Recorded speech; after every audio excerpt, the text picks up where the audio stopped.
yang cuba datang untuk orang kata nak sailang Profesor Datuk Syed Wan hari ini. Mak sailang tak sailang pun minggu ni dia datang lagi. Dia datang lagi. Kita temukan untuk Datuk Jalaluddin Hassan. Wow. Datuk.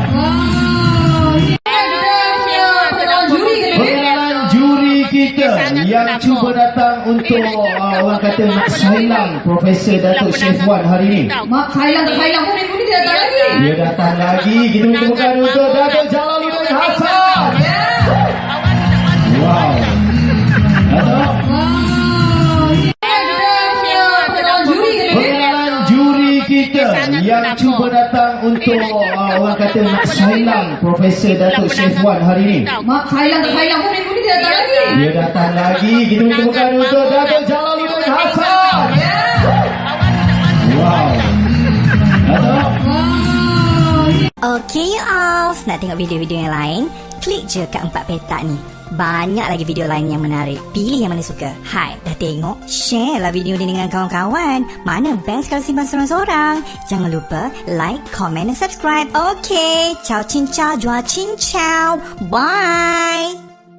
F1 hari ini. Mak sailang tak sailang pun minggu ni dia datang lagi. Dia datang lagi. Kita temukan untuk Datuk Jalaluddin Hassan. Wow.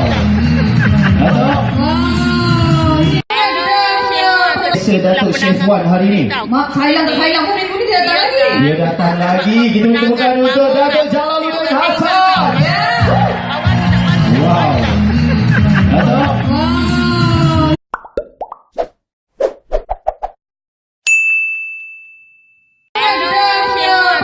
Pengenalan juri kita yang cuba datang untuk orang kata nak sailang Profesor Datuk Syed. Pengenalan juri kita yang cuba datang untuk orang kata nak sailang Profesor Datuk Syed Wan hari ini. Mak sailang tak sailang pun minggu ni dia datang lagi. Dia datang lagi. Kita temukan untuk Datuk Jalaluddin Hassan. Wow.